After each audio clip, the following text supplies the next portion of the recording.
Siang, Mam. Apa kabar? Semoga semuanya sehat selalu. Saya hanya mau memberikan tambahan informasi mengenai COVID-19 ini karena saya cukup prihatin ya. Sejak saya keluar dari rumah sakit, banyak teman-teman saya yang juga ternyata positif dan mereka banyak yang WA saya gitu.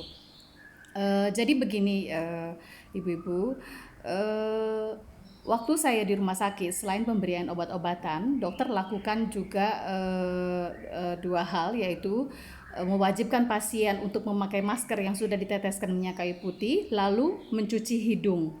Jadi dua hal itu wajib dilakukan selain pemberian obat-obatan. Dan dua hal itu juga sampai saat ini saya masih lakukan, meskipun saya dan keluarga saya sudah dinyatakan negatif dan semuanya sudah sembuh. Tetapi untuk mencegah, karena kita tidak mungkin di rumah terus, saya juga kadang-kadang masih suka keluar. Jadi untuk itu saya melindungi diri saya supaya tidak terkena lagi dengan dua hal itu. Ya, saya mau kasih tahu mam semua bahwa COVID-19 ini adalah virus yang menginvasi organ paru-paru melalui tiga lubang yang ada di wajah kita, yaitu mata, hidung, dan mulut. Kemudian medianya adalah tangan. Tangan yang kotor yang tidak sengaja memegang droplet entah itu dari manapun lalu memegang wajah kita. Nah, makanya kita harus sering-sering cuci tangan untuk mencegah tangan kita kena droplet lalu tanpa sengaja menyentuh wajah gitu ya. Untuk itu dokter bilang tidak cukup hanya memakai masker, karena masker itu hanya melindungi hidung dan mulut ya. Kadang-kadang kita nggak sengaja nyentuh mata atau kita berpapasan dengan orang dalam jarak dekat dan dia tidak pakai masker lalu dia batuk atau dia bicara gitu. Nah, itu bisa nyiprat ke dahi atau ke mata. Nah, untuk melindungi wajah kita secara keseluruhan, kita juga wajib menggunakan face shield. Itu sih yang disarankan dokter oleh saya. Kemudian yang kedua itu tadi adalah mencuci hidung. Nah, bagaimanakah cara mencuci hidung dan apa saja peralatan dan obat yang harus dibeli?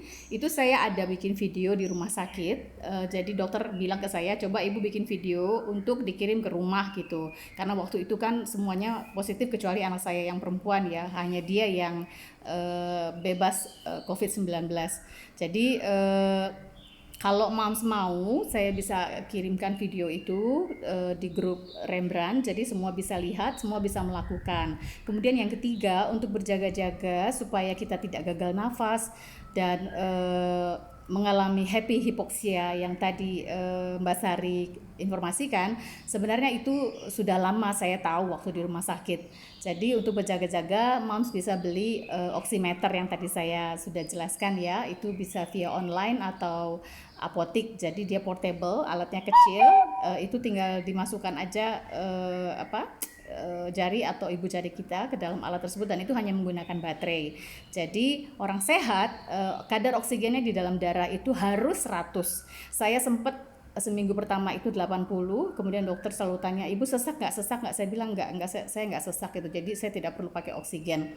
Jadi begitu saja Mams, kalau misalnya Mams mau nanti saya bisa kirim videonya. Jadi semuanya kita saling bisa sharing informasi apapun mengenai COVID-19. Demikian, terima kasih, selamat siang.